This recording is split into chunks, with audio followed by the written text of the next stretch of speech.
Olá pessoal, tudo bem com vocês? Sejam bem-vindos ao canal. No vídeo de hoje nós vamos falar sobre a mente do esquizofrênico. Como vocês podem ver aqui na descrição ou no título, vamos falar sobre a mente do esquizofrênico. Mas antes disso, não se esqueçam de deixar o vosso like, compartilhar e comentar aqui neste vídeo. Não se esqueçam de subscrever também aqui o canal para nós crescermos. Já estamos a caminho dos 400 inscritos. Então não se esqueçam de se inscrever aqui no canal. Simbora para o nosso vídeo. Falar sobre a mente do esquizofrênico, nós primeiro temos que falar aqui o que é realmente a esquizofrenia, quais são os sintomas da esquizofrenia, o que caracteriza a esquizofrenia em particular, quais são as formas de tratamento da esquizofrenia e por fim vamos falar sobre como funciona realmente a mente do esquizofrênico.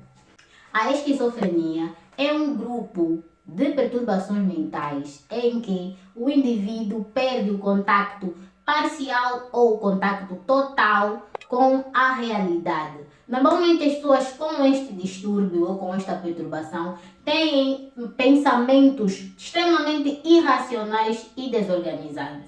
Já ficamos a saber qual é a definição da esquizofrenia ou o que é a esquizofrenia. Então, a esquizofrenia é considerada como um distúrbio cerebral que tem como principal ou se manifesta através da mente, ou a sua manifestação é na mente. Então, já temos aqui o primeiro ponto. Agora, o que caracteriza a esquizofrenia em particular? O que caracteriza a esquizofrenia em particular são a perda do contacto com a realidade. Geralmente, indivíduos que têm esta condição têm dificuldades para assimilar informações, têm dificuldades para estabelecer relacionamentos sociais. Por quê? Porque normalmente pessoas que têm este déficit ou têm essa perturbação têm a tendência de ter pensamentos intrusivos, têm a tendência de ter delírios, de ter alucinações, e isto impede que a pessoa tenha noção do que está na realidade e do que está apenas na sua mente. E isso dificulta muito no processo de aprendizagem também. São pessoas que têm muita dificuldade para aprender coisas normais do dia a dia que pessoas normais, digamos assim, aprendem com mais facilidade. Então, tem aquela dificuldade de executar tarefas que exigem o uso do pensamento ou do raciocínio lógico. Os sintomas da esquizofrenia são pensamentos desorganizados, percepções distorcidas da realidade e emoções e ações impróprias. Digamos que pessoas com esta condição têm a tendência a manifestar pensamentos desorganizados pensamentos desorganizados e percepção distorcida. É do tipo, tu disseste alguma coisa, mas ele percebe completamente o contrário daquilo que você falou. E então eles têm um mundo, digamos que existe uma divisão no cérebro desta pessoa ou no pensamento desta pessoa, uma divisão entre o real e o irreal. E muitas vezes o irreal parece sobrepor ao real e a pessoa tem a dificuldade de fazer esta distinção do que é real e do que é irreal. Essas pessoas podem aparecer com discursos de perseguição, elas podem aparecer com discursos de que nós conseguimos a olho nu perceber que esta pessoa ou está em estado de delírio, ou está em estado de alucinação, ou está aí com algum distúrbio no pensamento ou alguma desorganização no pensamento. Normalmente essas pessoas tendem a manifestar esta desorganização no pensamento através da fala. Não conseguem começar um discurso e terminar. Então são discursos completamente desorganizados. Uma coisa que foi dita agora não casa com outra coisa que vai ser dita mais tarde. E normalmente nesta questão da desorganização do pensamento, nós podemos encontrar as pessoas que têm os delírios persecutórios, ou que tem alguém que está a persegui-lo, tem alguém que quer matá-lo. Nós, na nossa visão, por fora, não conseguimos ver o que esta pessoa está a ver, mas essa pessoa pode estar a ver mesmo alguém que quer atacá-lo, que quer partir para cima, e muitas vezes por instinto de segurança, pela sua própria proteção, essas pessoas acabam por atacar. É tipo, você está na frente dele, mas ele não está a ver você, está a ver uma outra pessoa. E essa outra pessoa que ele está a ver, ele está a ver que essa pessoa que ele atacar, então ele pode acabar por te atacar ao pensar que está a se defender, mas na verdade, no real, aqui no mundo real, no que está a acontecer realmente, nos fatos que estão a acontecer, é que ela está a te atacar e você não vai entender o motivo disso. Agora vamos falar sobre quais são os critérios então para uma pessoa ser diagnosticada com esquizofrenia.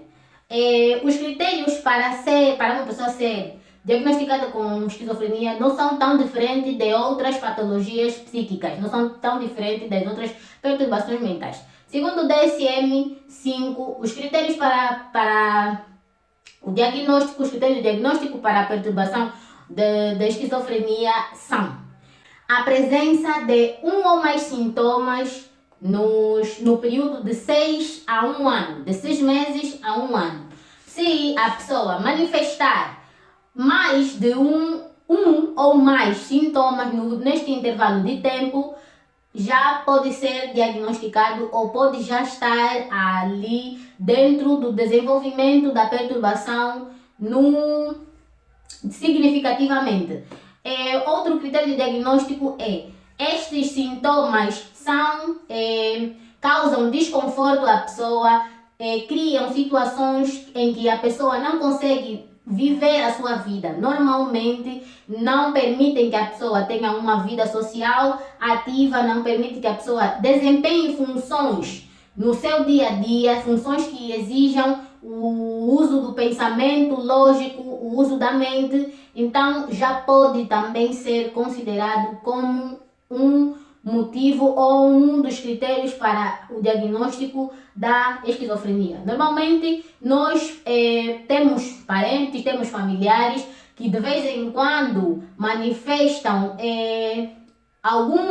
alguma perda do contato com a realidade, mas digamos que manifestou esse mês, passa esses sintomas, depois manifesta mais daqui a algum tempo, depois os sintomas desaparecem, depois volta a manifestar. Mas nós também temos pessoas que começaram assim a manifestar os sintomas dessa doença e já não voltaram a ter contato com a realidade. Não sei se vocês sabem, mas eu vou aqui vos explicar já que quando a pessoa está no desenvolvimento desta perturbação, quando há o surgimento desta perturbação, a pessoa pode acabar por perder completamente o contato com a realidade, que é o que nós vemos nos nossos, digamos, nos nossos malucos, conforme disse assim no termo mais comum, mas não é o termo mais correto, enfim. Normalmente nós vemos nesses indivíduos é a perda total do contato com a realidade, porque por ser um transtorno cerebral, é um déficit no cérebro, é necessário que se faça mesmo o tratamento para que a pessoa não acabe perdendo completamente o contato com a realidade. Bem, falando sobre os tipos de tratamento, dos tipos de tratamento da esquizofrenia, então, eu trouxe aqui dois métodos de tratamento ou terapêutica para tratar este distúrbio, que são a implementação de fármacos que normalmente são passados ou implementados pelos psiquiatras.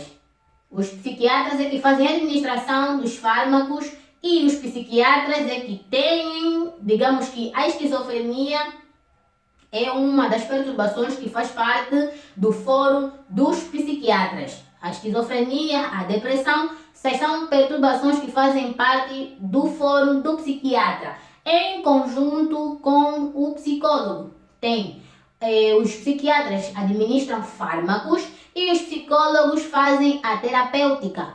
Os psicólogos fazem o acompanhamento com avaliações psicológicas, com terapêuticas para o tratamento desta perturbação. Mas normalmente quem pega de primeira estas perturbações ou esta perturbação, digamos, são os psiquiatras, e os psicólogos vão dando o devido acompanhamento, porque existem várias situações que podem fortalecer, digamos que a permanência dos sintomas desta perturbação. Esta perturbação não tem cura, mas ela tem tratamento. O tratamento desta perturbação é contínua. Então, dá para assim diminuir e trazer alívio dos sintomas desta perturbação, diminuir a desorganização dos pensamentos, a diminuir os delírios, diminuir as alucinações, enfim, dá para diminuir isso a partir do tratamento com os fármacos mais as psicoterapias. E por fim, falando sobre como funciona a mente de um esquizofrênico, para nós fazermos aqui um desenho de como é que funciona a mente de um esquizofrênico. Então, a mente do esquizofrênico funciona de que maneira? Por exemplo, esta aqui é a mente do esquizofrênico. Então, existe uma repartição ou uma divisão entre a realidade e o irreal. E a pessoa com esta patologia, ela se vê vivendo mesmo a vida dela continuamente. Não é como se não tem a parte real, tem a parte irreal, mas a parte irreal aparece hoje, mas depois da manhã desaparece e a pessoa vai vivendo a sua vida. Não. Tem como viver com esta patologia? Sim, tem como viver com esta patologia. Mas como eu disse, é necessário tratamento para que a pessoa tenha uma vida minimamente estabelecida com esta patologia. Porque sem o tratamento é como se... com o tratamento existem os dois polos, né? A realidade e o irreal. Mas com o tratamento elas conseguem ainda estar... digamos que conseguem estar assim, juntas, mas a realidade subsai, a realidade ainda permanece. Agora, sem o tratamento, é como se existisse esta ruptura entre o real e o irreal acaba por tomar maior lugar e acaba por tomar maior controle daquilo que é a mente da pessoa. Então, as alucinações são recorrentes, a desorganização dos pensamentos, a desorganização a percepção desorganizada das coisas também é mais frequente. Então, por isso é que o tratamento para estas situações é importante, como eu já falei anteriormente, que é para a pessoa não acabar por perder completamente o contato com a realidade e já não mais vou sair deste lugar. E para poder sair deste lugar serão tratamentos pesados e durante muito tempo para que a pessoa comece a voltar àquilo que é a realidade, comece a ver a vida, o mundo do jeito que nós vemos, né? Digamos, do jeito que o mundo é. E alguns estudiosos e alguns livros reportam que a esquizofrenia pode ser considerada como um distúrbio hereditário, visto que é um distúrbio no cérebro, é um déficit no cérebro, e manifesta ou exibe os seus sintomas através da mente. Enfim, mas isso é um assunto para um outro vídeo, senão o vídeo vai ficar muito extenso, mas era isso que eu queria trazer para vocês hoje. Espero que tenha sido esclarecido ou que eu tenha conseguido passar para vocês a informação. E vamos aqui nos comentários, vocês vão deixar as vossas opiniões, as vossas dúvidas. Se não foi bem esclarecido, eu posso trazer um outro vídeo, um segundo vídeo, falar sobre esse assunto, porque é mesmo um assunto bem mais profundo. Eu resumi muito este assunto para não estender muito o vídeo, até porque eu não posso ou não tenho o material para fazer vídeos muito longos. Então, os meus vídeos só podem chegar até 15 até 15 minutos. Então, mais do que isso, eu não consigo trazer aqui para vocês por enquanto. Mas se deixam aqui as vossas dúvidas, deixam aqui as vossas perguntas nos comentários. Eu vou responder todo mundo, como tenho feito sempre. Não se esqueçam de deixar o vosso like, compartilhar este vídeo, compartilhar bastante. Estamos próximos a completar 400 inscritos e eu conto com vocês para nós fazermos o canal crescer. E é isso. Beijos e até o próximo vídeo.